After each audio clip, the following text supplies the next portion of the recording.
এই টপিকের উপর আজকে আমরা কিছু কথা বলবো। কোরআন আমাদেরকে কি গাইডলাইন দিয়েছে, ইসলাম আমাদেরকে কি জানিয়েছে, কিভাবে চললে আমরা এই পৃথিবীতে সুখে থাকতে পারি এবং জান্নাতেও আনন্দে থাকতে পারি, এটা জানার দরকার আছে না নাই বলেন? সুখ বিষয়টা এত জরুরি, এত গুরুত্বপূর্ণ যে ইউনাইটেড নেশনের জেনারেল অ্যাসেম্বলি প্রতি বছর মার্চের 20 তারিখে দ্য ইন্টারন্যাশনাল হ্যাপিনেস ডে হিসেবে ঘোষণা করেছে, মানে আন্তর্জাতিক সুখ দিবস। কি দিবস? আন্তর্জাতিক সুখ দিবস হিসেবে ঘোষণা করেছে। এবং তারা একটা জরিপ করে যে পৃথিবীর কোন দেশের লোকেরা বেশি সুখী। তো সে জরিপে বিশ্বের সবচেয়ে সুখী দেশের তালিকায় টানা কয়েকবার যে দেশটায় নাম উঠে এসেছে সেটা হচ্ছে ফিনল্যান্ড। নাম শুনেছেন? এটা হচ্ছে নর্দার্ন ইউরোপের একটা দেশ, স্ক্যান্ডিনেভিয়ান কান্ট্রিজের একটা, ফিনল্যান্ড। সে জরিপে উঠে এসেছে যে ফিনল্যান্ডের লোকেরা নাকি বেশি সুখী। তো আজকে আমরা দেখবো কারণ কি, তাদের তো সুখের কারণ, এটা আমরা খুঁজে দেখবার চেষ্টা করব।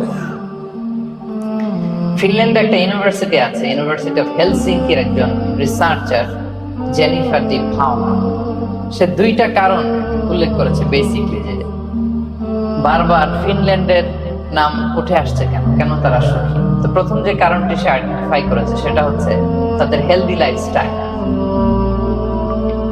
তারা হেলদি লাইফস্টাইলে অভ্যস্ত, প্রকৃতির সাথে তাদের নিবিড় একটা সান্নিধ্য আছে এবং সেই সাথে স্বাস্থ্যসম্মত তাদের কর্মজীবন, হেলদি লাইফস্টাইলের কারণে তারা হ্যাপি।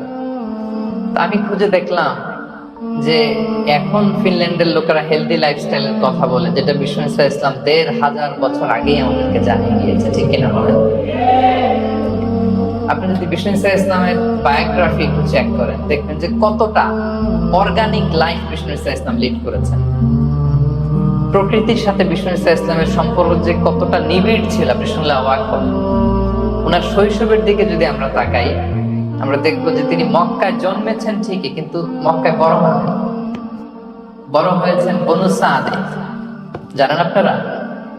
হালিমাতু সাদিয়া দুধ পান করানোর জন্য মক্কা থেকে বিষ্ণু ইসলামকে সেই তায়েফ পেরিয়ে আরো 70-80 কিলো দূরে বনু সাদ, যেখানে ধুধুমরু প্রান্ত, সুবিশাল আকাশ, বিস্তীর্ণ জমিন, বড় বড় পাহাড়, এরকম একটা মরুপল্লীতে বিষ্ণু ইসলামের শৈশব কেটেছে। দেখেন প্রকৃতির সাথে বিষ্ণু ইসলামের জীবনের কতটা নিবিড় সান্নিধ্য ছিল, কতটা সুনিবিড় সম্পর্ক ছিল। এরপর সেখান থেকে যখন চলে আসলেন,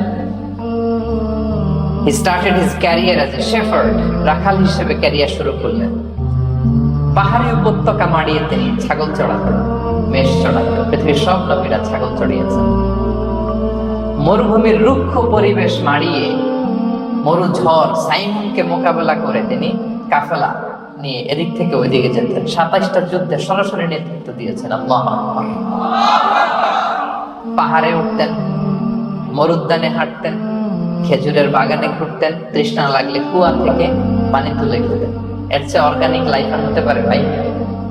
আওয়াজ করে বলেন, হতে পারে?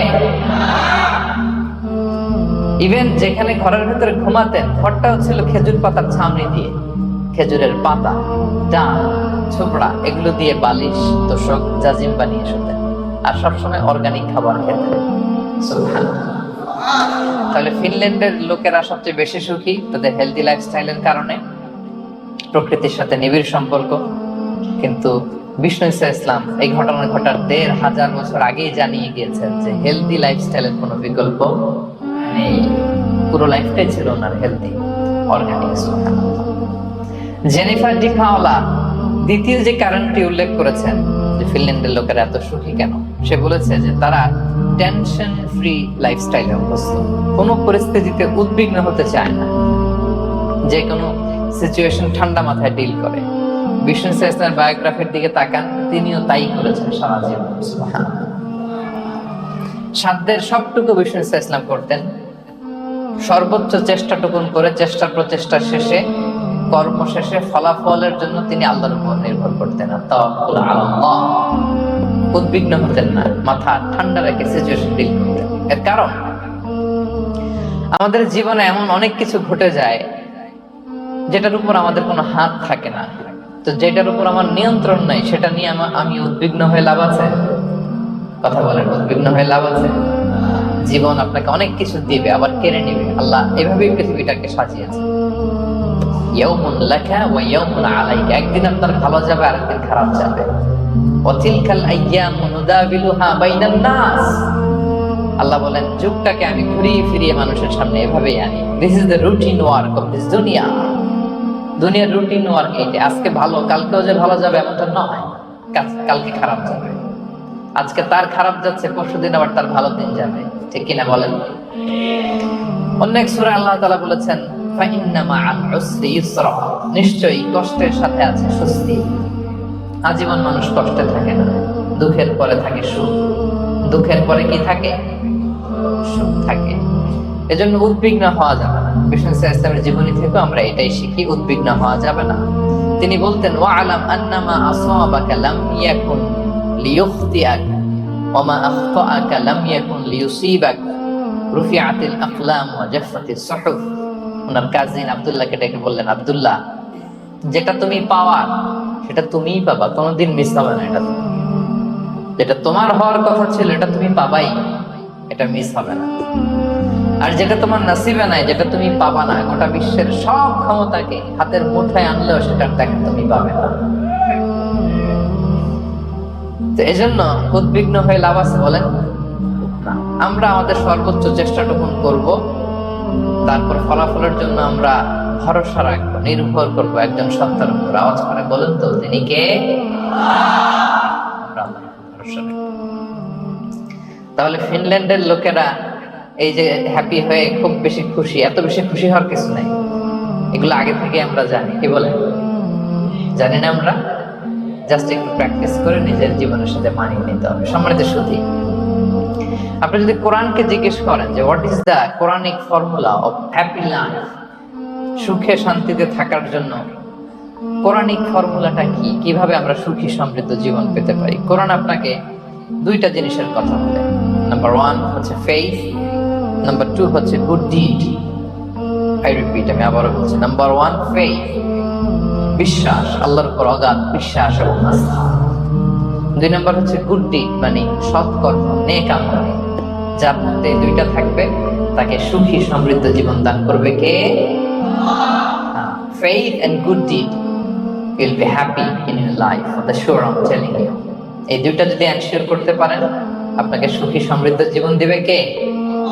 এবং এই আয়াতটি দিয়ে, হ্যাপি হওয়ার কোরআনিক ফর্মুলা দিয়ে আমি আজকের আলোচনা শুরু করেছি। আল্লাহ তাআলা সূরা নাহলের 97 নম্বর আয়াতে বলছেন, মান আমিলা সালিহাম মিন যাকারিন আও উনসা ওয়া হুয়া মুমিন ফালানুহইয়ান্নাহু হায়াতান তাইয়্যিবা ওয়ালানাজজিয়ান্নাহুম আজরাহুম বিআহসানি মা কানু ইয়ামালুন।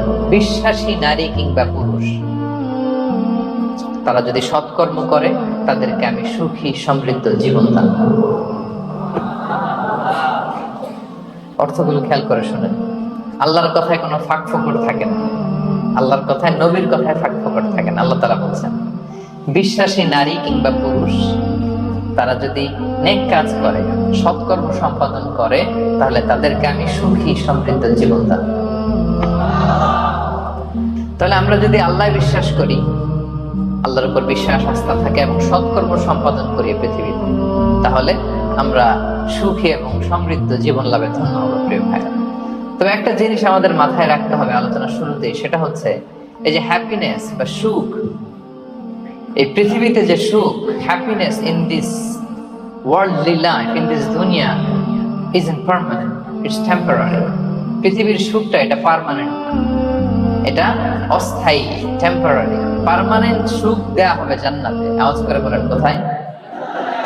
জান্নাতের সুখের মধ্যে কোনো গ্যাপ নাই, ইন্টারাপশন নাই। কিন্তু পৃথিবীর সুখ শান্তির মধ্যে এটা বারবার ইন্টারাপ্টেড হবে। হ্যাঁ, ইন্টারাপ্টেড। আর জান্নাতের সুখ হচ্ছে আনইন্টারাপ্টেড। সুবহানাল্লাহ।